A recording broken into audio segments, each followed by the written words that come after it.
Good evening, and this will be part two of my video that I'm sharing with you about my rapture dream that I had last week. And I mentioned in the previous video that I had my first rapture dream that I've ever had. And I know we don't base our lives upon dreams, but Yahuwah does use dreams to communicate to his people. In fact, it's stated in the Word that that's accurate. So I'm sharing that, and I'm going to read some verses in the scripture, of course, that points this out. But because some people, they don't have any kind of, if you say you had a dream about a certain thing, they just dismiss it. And I don't say that all dreams are of Yahuwah or that we should base our lives upon them. But as long as the dreams that we have line up with the word of Yahuwah and they don't violate the scriptures in any way, then they're really a great way that Yahuwah uses to communicate to his people.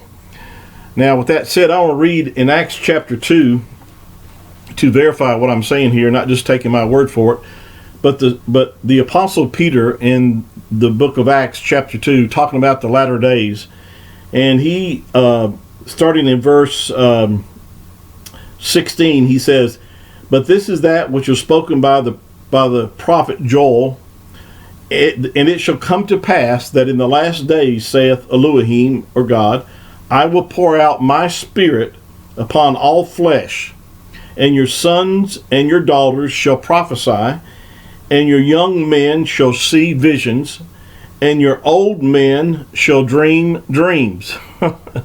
Well, I'm an old man, and so I guess I fall in this category of dreams. Now, of course, I know that other people have dreams and they're not old men, but the fact is that this is one in the latter days. The Apostle Peter, making reference to what the prophet Joel had written in Joel chapter 2, that in the latter days that Yahuwah would pour out his ruach, or his spirit, upon all flesh, and your sons and daughters shall prophesy, and your young men shall see visions, and your old men shall dream dreams. Well, I had a dream, and it was about the rapture. And I do want to just not take a lot of time just going back through it again, but just to highlight a few things that I want to emphasize about the dream that I had. And I mentioned in my last presentation that that one of the things that really drew my attention or caught my attention about this particular event, and of course I mentioned that I was in my home. It was just an ordinary day. It was bright, sunshiny outside. I'm just saying it's probably around 2 or 3 o'clock in the afternoon. It seemed like to be maybe a summer time frame or early fall, but it was just nice, bright, warm day. And I was in my house, and I was going through one room to another. As I was walking through to the next room, the blinds were open, and I looked to my left and looked out the window. And when I first glanced, it looked like it was like turning like it does right before a storm, where everything becomes dark and cloudy and so forth. And so I walked over to the window so I could see it better, and it was pitch black dark. It wasn't just cloudy, it was completely dark. And this fear came upon me because I realized this is not normal. Something is about to happen.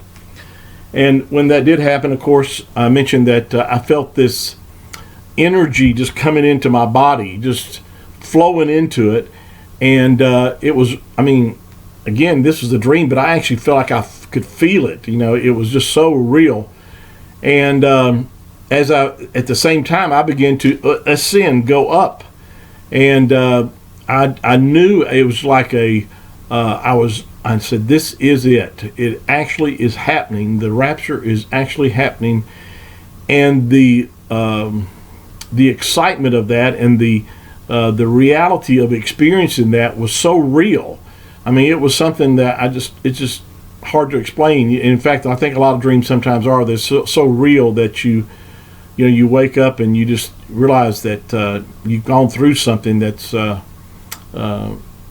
just something that that you hoped would happen or whatever, but you were actually experiencing it. And that's the way I felt. I was actually experiencing the experience. And but there was also this like a dread, or that I was the realization that I was going, but there were people being left behind that I knew, and that there were a lot of people that weren't prepared. But it was too late to do anything. Nothing. In other words, this was happening. It was not. You had any time to go tell anybody. You couldn't, warn them. Hey, it's here. And as I mentioned, the darkness was so apparent. Me looking out this window, when I was looking out my window, and then as I'm going up, the realization that this has actually happened, I happened to yell out and just excitement, and it woke me up. And but the thing that I began to meditate and think about after this dream was the fact is that why was it dark? Why did it turn dark like that? We hardly ever think about the rapture. There's being a darkness, but I believe the Scripture teaches, just like in fact the Messiah, Yahushua HaMashiach declared that as in the days of Noah, so shall the coming of the Son of Man be. And another thing that hit me about all this was that it was a normal day. It was not like some kind of crazy events were happening and all of a sudden, people are already waiting for the rapture to happen. It was not that at all. It was just like a normal afternoon. And of course that fits in perfectly with the description of what Yahushua said, that he said, as in the days of Noah, so shall it also be in the coming of the Son of Man. They were eating, they were drinking, they were given in marriage until the flood came and took them all away.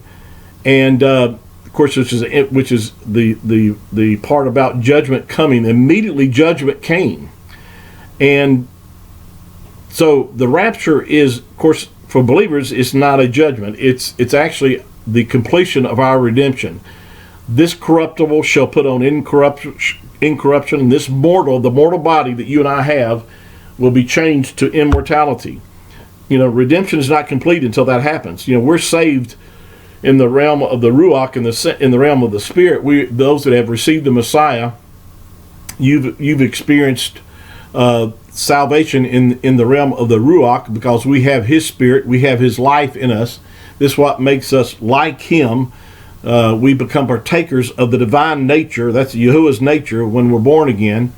We're baptized into one Ruach. You have the same Ruach, the same Spirit, if you're born again, that I have. And it is the Spirit of Mashiach. Romans chapter 8 says, if any man have not the Spirit or the Ruach of Messiah, you don't belong to him. So, but we're waiting for the adoption to be complete, the redemption of our physical bodies, when this mortal shall have put on immortality. This is really what the rapture is all about. It is the resurrection. There are multiple resurrections throughout the Scripture. And Yahushua being the first fruits of the resurrection, he is the first fruits, but it says over the book of Corinthians, Paul made reference to the fact that we all in our own order will experience there's different references to the different resurrections that will take place. And of course, any believer that is resurrected in the resurrection will be part of the first resurrection.